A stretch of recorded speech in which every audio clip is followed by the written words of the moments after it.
Hey, welcome back to The Explainer. Today, we're going to sharpen up one of the most common tools in the English language, making comparisons. Get this right, and you're going to sound so much clearer, so much more natural.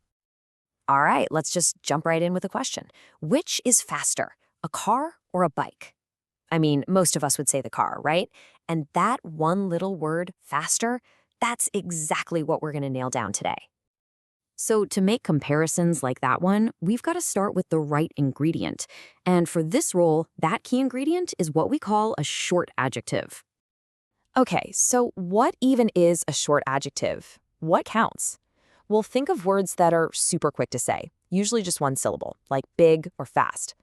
Some two-syllable words also get to join the party, especially ones that end in Y, like happy.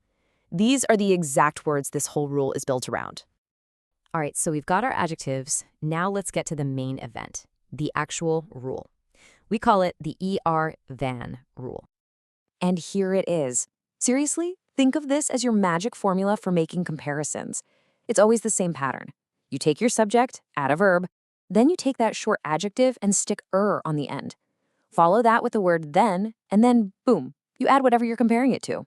Super simple, right? Let's actually see this formula work in the wild. John is taller than Mark. This car is faster than that one. You see that pattern? Subject, verb, adjective with ER, then, and the thing you're comparing it to. It's the same solid structure every single time. Okay, so the formula itself is super straightforward, but there's one tiny little detail we gotta pay attention to.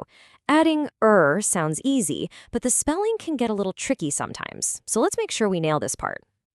So, here are the 4 big spelling rules you need to remember. For most words, you just slop an R on the end. Easy. If the word already ends in an E, like nice, you just add the R, nicer. Now this one's important. For those short CVC, consonant-vowel-consonant words, like big, you have to double that last letter. That's how you get bigger with 2 Gs. And finally, if a word ends in Y, like happy, you swap that Y for an I and then add "er." So, happier. Seriously, this chart right here, it's your new best friend. Keep it handy. Okay, now let's see how flexible this whole structure is. Because once you've got the basic formula and the spelling down, you can make all kinds of sentences. Positive ones, negative ones, and yeah, even questions. So first up, the positive form. This is the basic one we've already been looking at. It's just a straight-up comparison. You know, things like I am taller than my brother, or she is faster than her classmates. See? Every single one follows that simple formula to a T. But what if you want to say the opposite? Well, guess what? It's ridiculously simple.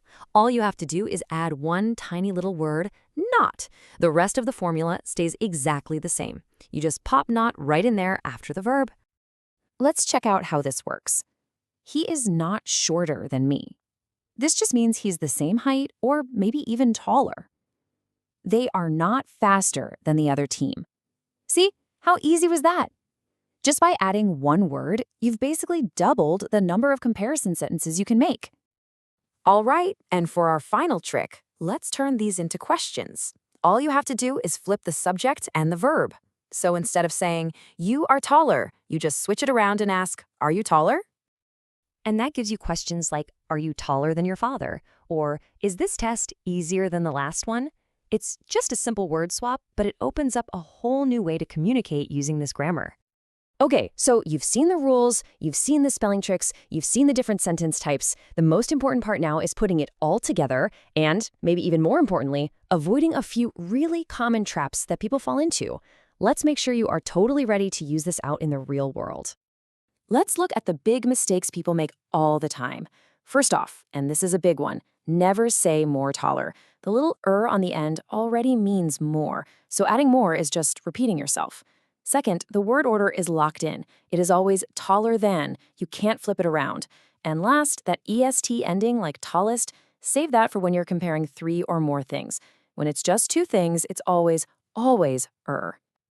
Okay, with all of that under our belts, it's time for your final challenge. You know, the best way to really make this stick is to actually do it. So I want you to go ahead and try making 3 sentences. Make them about you and someone you know, and make sure you use everything we've talked about today. So you could say something like, I'm faster than my brother. That's your positive. Or, I'm not taller than my father. There's your negative. And for a question, are you stronger than before? Go on, give it a shot. If you can master this one simple rule, you've just unlocked a much clearer, more confident way to speak. Thanks so much for joining us here on The Explainer.